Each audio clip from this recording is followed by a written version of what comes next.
Second grade.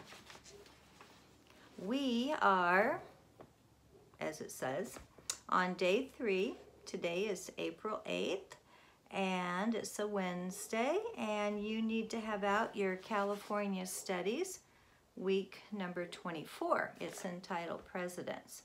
We'll go ahead and read that together, and then we'll go over this, okay?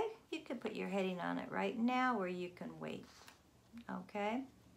So, just make sure you're on the front, and if you would read with me, that'd be great, and then you can help drown out the sounds of my 3 dogs barking in the backyard, because everything and anything that blows by. We've had turkeys this morning, we've had people walking their dogs, we've had just life going on out there, and it really gets under their fur and makes them bark a lot.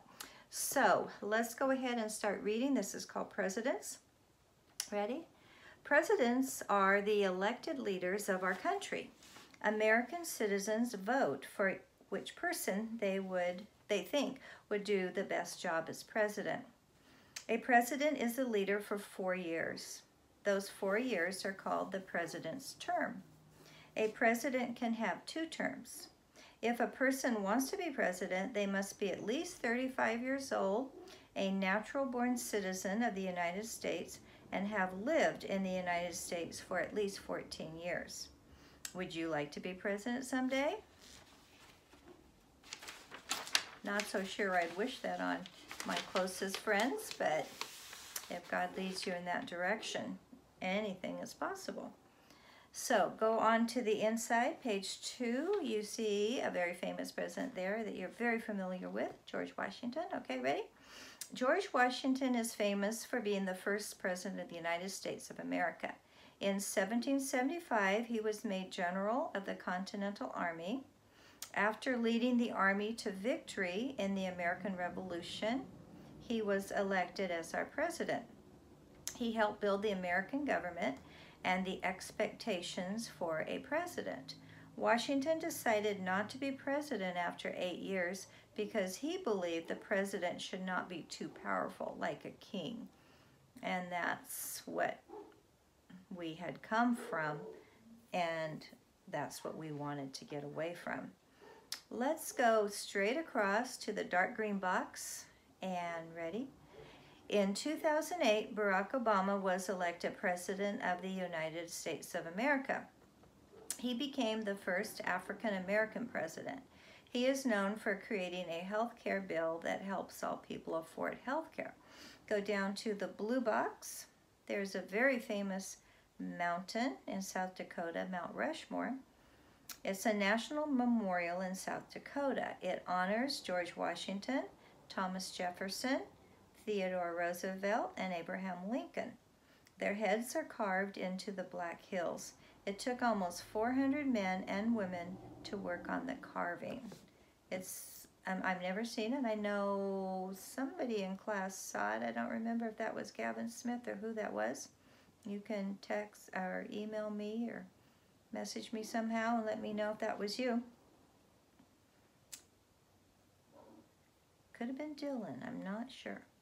So there's a little section of the map of the United States of America, and you see the location of Mount Rushmore. All right, amazing. Okay, next page, we have another very famous president. Abraham Lincoln was our 16th president. He loved learning and reading books while growing up, and we talked about him in February a lot. He borrowed books from anyone who had one. Do you guys remember how he learned to read? It's because the only book he had a Bible, right? And he was a believer in God-fearing man. Eventually, he became a lawyer and started working in politics. He lost an election to become a senator, but he continued in politics. People remember him because of his arguments against slavery. And then it goes on about Lincoln. In 1860, Abraham Lincoln was elected president. The United States had 33 states at that time when he was elected. Not everyone was happy that he won the election because he thought slavery should be illegal. Several states decided to leave the United States to make their own country. A month after he became president, the Civil War started. Lincoln created an army of people living in the northern states to fight the people in the southern states. He wanted all the states to be one country without slaves. The war lasted for 4 years. That's a very long time. Very sad. Go to the bottom. Less than a week after the war ended, less than a week, Lincoln was assassinated. We remember everything he did for our country every year on President's Day. And I think I've shared with you the Gettysburg Address, a very famous speech that he gave. It's like one of my favorite, that one, and Dr. King's speech are two of very famous speeches. I Have a Dream. So on the back side, go ahead and put your heading if you haven't already done so, just to be in the habit. President Lincoln gave a famous speech called the Gettysburg Address. In this speech, he talked about the history of our country. He said that we should always make sure our country stays free. What can you do to remember the history of our country? Well, we can do what we're doing right now, right? We can read about it, we can study it. You can go on YouTube and look up History for Elementary Children. You could look up the Gettysburg Address for elementary children. So you could do some research and you can study. So if you need help writing that, I'll help you. Okay, so what can you do to remember the history of our country? I can read and study about our history.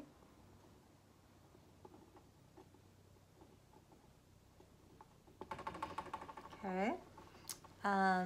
You could write whatever you want to. If you want to copy this, that's fine. I can watch movies, and some movies they change it up and it might not be really accurate, but the kind of movie that is more accurate would probably be like a documentary. Okay, want me to write that word? Or just movies. I can watch movies, and I'll put in parentheses documentaries.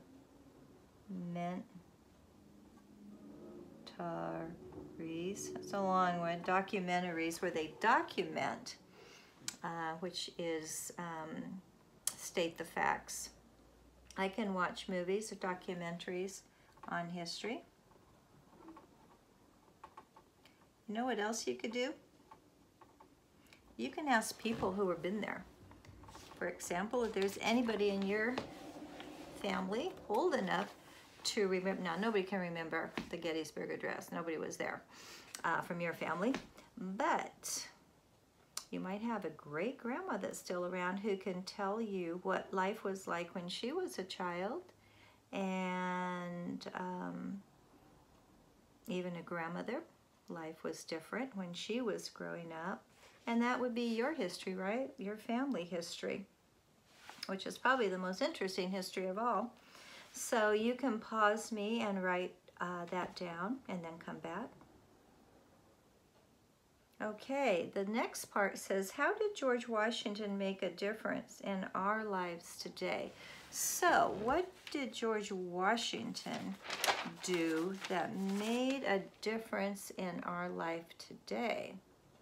Well, I would say he helped build our country. As far as our government, he helped build our government, we'll say. Boy, the dogs are going nuts. He helped build our government into what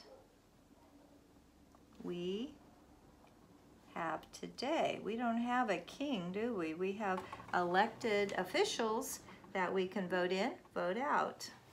We can make a choice. He helped build our government into what we have today.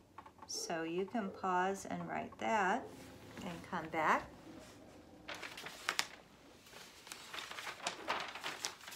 The last part says, would you like to visit Mount Rushmore? Why or why not? Well, I can't tell you if you would like to visit Mount Rushmore, but you can. So go ahead and write something like, I would like to visit, and there you have the words.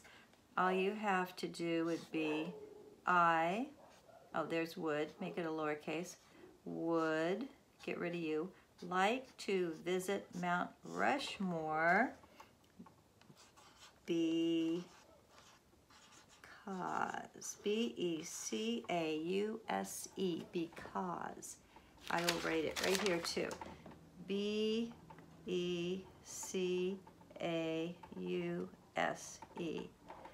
I would not like to visit Mount Rushmore because, I would like to visit Mount Rushmore because, and then tell us why you would or would not like to visit Mount Rushmore, and then just end it with a period. Okay? So that does it for now. I hope you do well. Your parents will let me know by next Monday by checking off all the assignments that they're going to receive by email on Friday that you completed this assignment, and then you will get full credit, okay, for doing that. Alrighty. God bless you guys. Have a great day. Bye-bye.